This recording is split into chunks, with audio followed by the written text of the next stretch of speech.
I just came to say hello.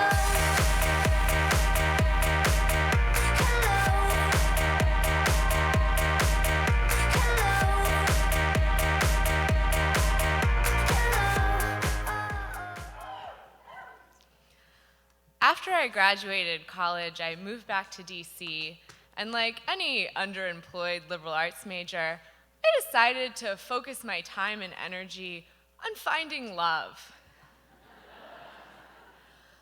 The first thing that I did as part of this plan was join a soccer team, as you do when you're looking for love. The plan was not successful. Most of the passes my teammates made were actual passes. And even that didn't happen very often. Because the patriarchy.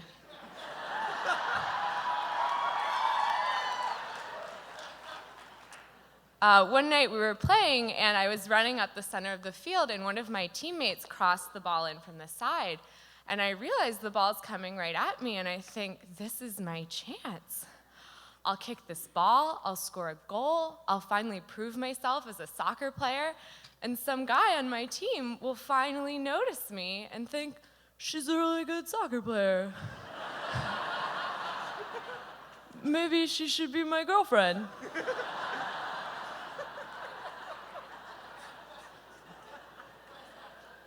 So I run up, I kick the ball, I hit it one touch, and it sails off my foot.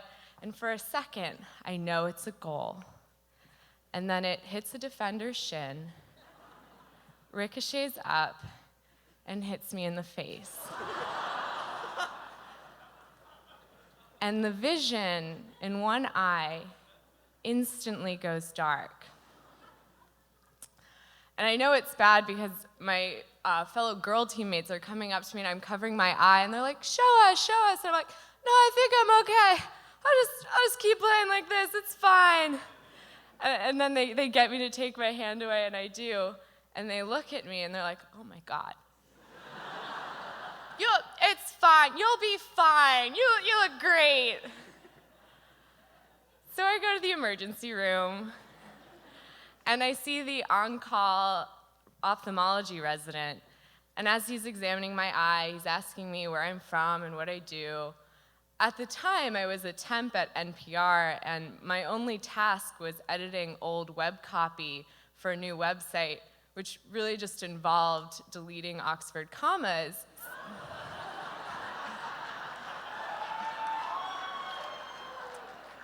So I tell the eye doctor, I call myself the serial comma killer.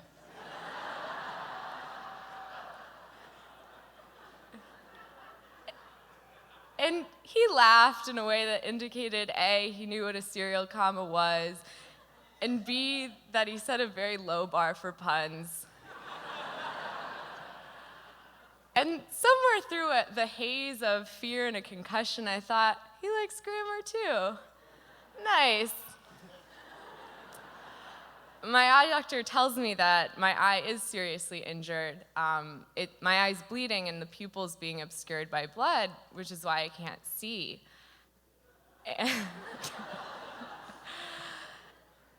And while it heals, I'll have to wear an eye patch and go on bed rest and come back in for daily appointments because if anything goes wrong, I could go blind permanently. So every day I'd come in and the eye doctor would say something like, I listened to NPR on my way in today. I don't know how they've survived so long without you. And we'd laugh because we both knew I wasn't important.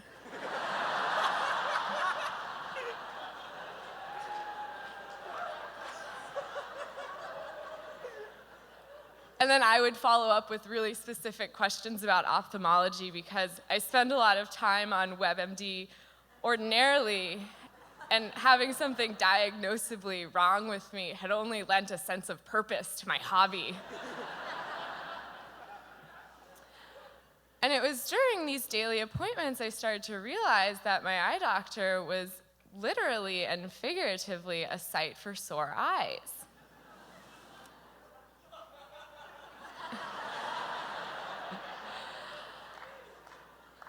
not only that, but through offhand comments and internet research, I learned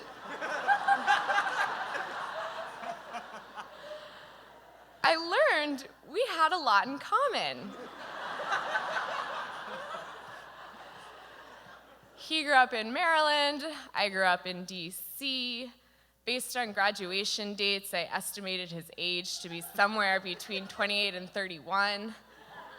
I was 22, which is also an age.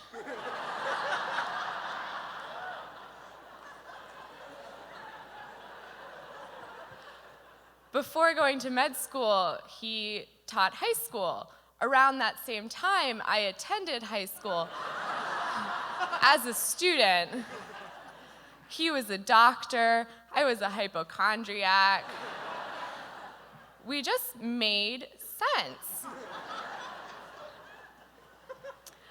At the time, I had these very indulgent roommates, and every night at dinner, we would discuss the subtext of that day's appointment.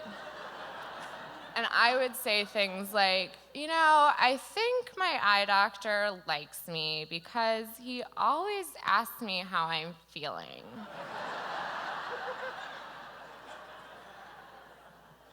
And he wants to know when he's going to see me again.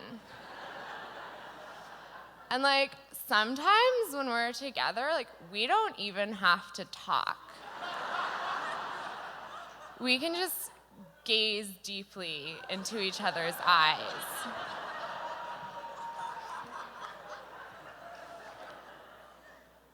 Now, what my roommate should have said was, that's because he's your eye doctor.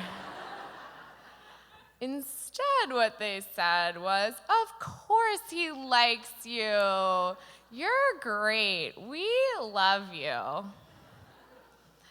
My roommates also were my parents.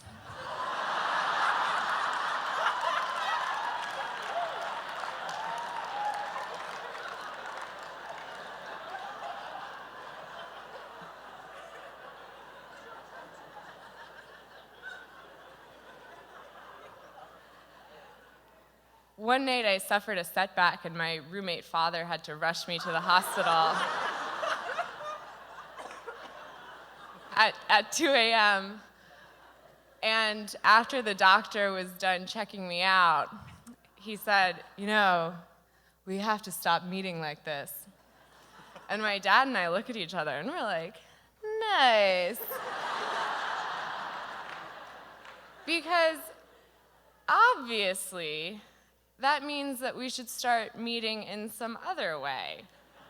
Like at a bar for drinks, or to meet his parents, or at the church where we're getting married.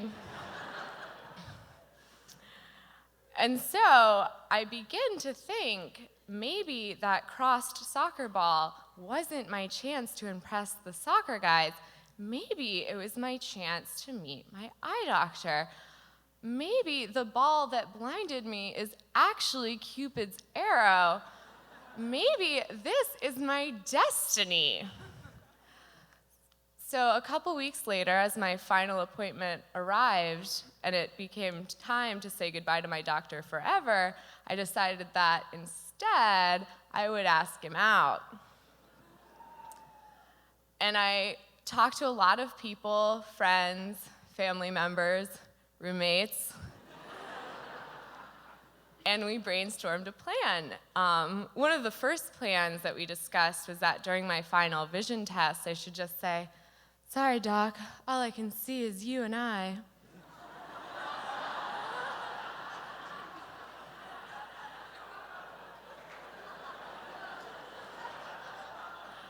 Which, while it had flair and appealed to my doctor's appreciation of bad puns, that plan had to be rejected because that sentence is grammatically unsound. And grammar was like our thing. So what we settled on was that I should hand him a business card on my way out and then just say, you know, since you're not my doctor anymore, and waltz out with the implication still hanging in the air. which had the advantage of minimizing the window for an in-person rejection. The day of the appointment arrived. I borrowed a dress from my youngest roommate sister.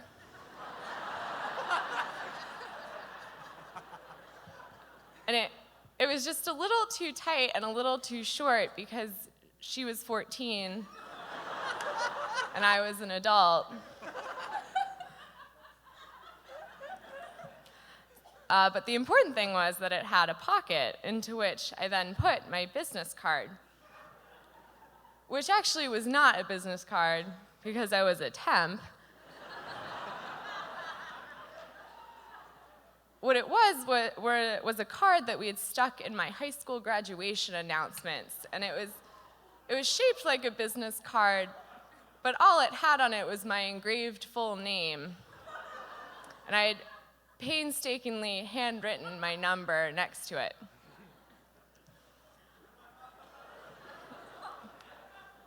So I get to the doctor's office, and the attending doctor, Dr. Wilson, is standing there with my doctor boyfriend, which is not a part of the plan. And then she goes on to explain all of the things that are still wrong with my eye, which is really not a part of the plan. And as she's explaining the complications, I start to panic. I'm thinking, oh my God, like if I go back to playing soccer, I'll have to wear rec specs, so I'll never meet anyone that way. And my pupils might stay two different sizes, and symmetry is something we subconsciously look for in a mate. I'm damaged goods. I'll never find love. This is my last chance. And Dr. Wilson walks out, and my doctor fiance looks at me. And he says, do you need me to explain that to you again? And he does. And as he's explaining this the second time, I put my hand in my pocket, and I start to turn the card over and over. And as I'm turning the card, a thought occurs to me. And it's that this plan is really inappropriate. Like, I think this qualifies as workplace harassment, which is upsetting because always when I'd pictured harassment in the workplace, I thought I'd be the victim, not the perpetrator. And then I think, well, I don't have to go through with this. Like, I don't have to do this. But no, I've told too many people. I wrote a letter to my grandmother. And I realized that when my doctor husband stops talking, I'll have to execute this plan that I'm losing confidence in by the second. And suddenly the room begins to feel very warm, and the dress that was just a little too tight is very constricting, and it's getting harder to breathe. And I look up, and he's stopped talking. And I reach into my pocket to pull out the card, and I faint. I pass out. When I wake up, the room is full of people. The attending doctor is back in, and she's lifting up my legs to get blood to my head, and I'm trying to check my pocket for the card, and at the same time, keep the skirt that's just a little too short from flying up. And she sees me trying to fix my skirt, and she yells at my eye doctor, and she's like, Dr. Goodman, get behind her. Don't worry, I won't let him get fresh with you.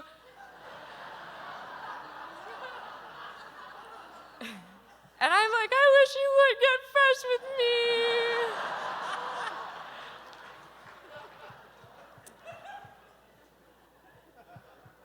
So they wheel me over to the emergency room. The doctors run all sorts of tests. My roommate parents show up. And they're like, so, like, did you do it? No, I fainted. And the doctors bring the test results back, and of course they don't find anything because there's nothing wrong with me physically.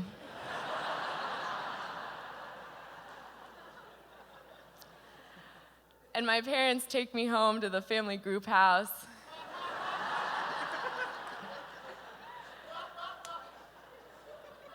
And I never saw the doctor again. I know. I did go back to playing soccer. I have to wear rec specs, which I found are a primitive but highly effective form of birth control.